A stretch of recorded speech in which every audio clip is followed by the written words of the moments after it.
বিরতির পর আবারও প্রত্যেককে স্বাগত। এই মুহূর্তের বিশেষ খবরের দিকে চোখ রাখবো। সোমবার রাজ্যের কৃষি ক্ষেত্রে নতুন দিগন্ত উন্মোচনের লক্ষ্যে বামুটিয়ায় আয়োজিত হলো mega palm oil plantation drive কর্মসূচি। অনুষ্ঠানের শুভ উদ্বোধন করেন রাজ্যের কৃষি ও বিদ্যুৎ মন্ত্রী রতন লাল নাথ। এই বিশেষ উদ্যোগে মন্ত্রীর সঙ্গে উপস্থিত ছিলেন বামুটিয়া পঞ্চায়েত চেয়ারম্যান দীপক কুমার সিংহ, মোহনপুর পঞ্চায়েত সমিতির চেয়ারম্যান রাকেশ দেব, পশ্চিম ত্রিপুরা জেলা পরিষদের সদস্য খুশবু দেববর্মা, প্রাক্তন মন্ত্রী প্রকাশ দাস, প্রাক্তন বিধায়ক কৃষ্ণধন দাস এবং আরো অনেক গণমান্য ব্যক্তি। অনুষ্ঠানে বক্তব্য রাখতে গিয়ে মন্ত্রী রতন লাল নাথ বলেন, বর্তমানে দেশের প্রায় 48% ভোজ্য তেলের চাহিদা আমাদের দেশেই পূরণ হচ্ছে। প্রধানমন্ত্রী নরেন্দ্র মোদীর আহ্বানে সাড়া দিয়ে এখন পাম অয়েল উৎপাদনে জোর দেওয়া হচ্ছে, কারণ এটি অল্প সময়ে ফলন দেয় এবং কৃষকের আয় বাড়াতে সহায়ক। এই লক্ষ্যে রাজ্য সরকার জনগণকে উৎসাহিত করছে। মন্ত্রী আরও জানান, ইতিমধ্যে ত্রিপুরার প্রতিটি মহকুমায় পাম অয়েল নার্সারি তৈরি করে ফেলা হয়েছে। ভবিষ্যতে এই রাজ্যে পাম অয়েল উৎপাদনকে আরও বিস্তৃত করার পরিকল্পনা রয়েছে সরকারের। এই উদ্যোগের মাধ্যমে রাজ্যে ভোজ্য তেল উৎপাদনের স্বনির্ভরতা অর্জনের পাশাপাশি কৃষকদের জন্য নতুন আর্থিক সম্ভাবনার দিক উন্মোচিত হবে বলে আশা ব্যক্ত করেন তিনি। চলুন শুনি এই মুহূর্তে মন্ত্রী রতন লাল নাথের বক্তব্য। এটা হলো আমাদের দেশ ভোজ্য তেলে আমরা স্বয়ম্বর না, যদিও আমরা চাউলে, মাছে, দুধ, ডিম এগুলিতে স্বয়ম্বর। আমাদের প্রচুর লোক, 140 কোটির উপরে লোক, তারপরে আমরা এগুলিতে স্বয়ম্বর, কিন্তু ভোজ্য তেলে আমরা স্বয়ম্বর না। দেশের প্রধানমন্ত্রী চাইছে ভোজ্য তেলেও যেন আমরা স্বয়ম্বর হই, নতুবা প্রতি বছর 80,000 থেকে 90,000 কোটি বাইরে চলে যাচ্ছে, আমাদের টাকা চলে যাচ্ছে বিদেশে।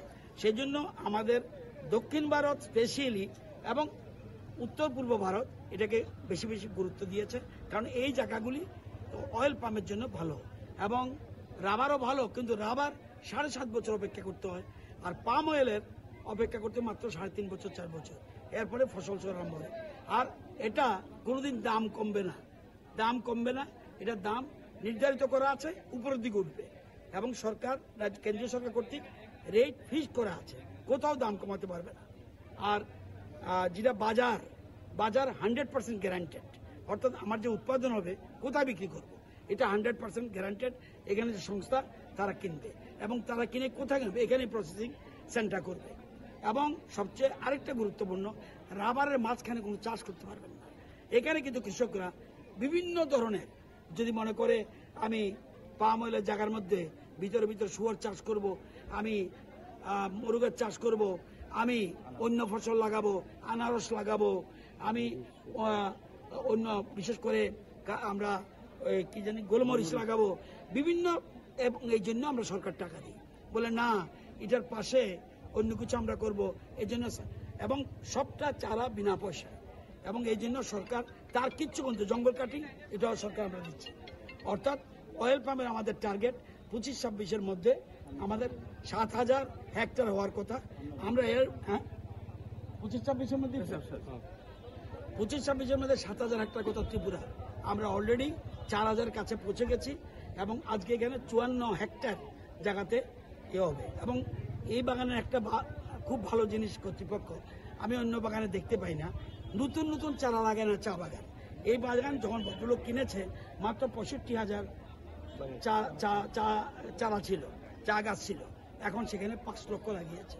শ্রমিকদেরও দেখছে, আবার শ্রমিকরাও এর বেনিফিট পাবে পাম অয়েল লাগালে। ওনার আরো প্রচুর জায়গা আছে, কোনো চা গাছের ক্ষতি করে কোনো অয়েল পাম নয়, এটা আমরা মানিও না। এবং চা বাগানের মধ্যে আসামে এটা আরেকটা জিনিস হচ্ছে শেড ট্রি, চা বাগানের ম্যান্ডেটরি আবার ছায়া গাছ থাকতে হয়। যেমন আসামে প্রচুর পরিমাণে এখন অয়েল পাম লাগাচ্ছে চা বাগানে, একদিকে রোজগার, আবার সাথে শেড ট্রি, নতুন করে আলাদা শেড ট্রি করার দরকার নেই।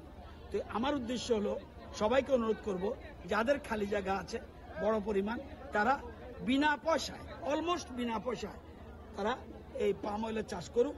এতে সরকারের লাভ হবে, রাজ্যের লাভ হবে, দেশের লাভ হবে এবং আমরা আত্মনির্ভর। এটা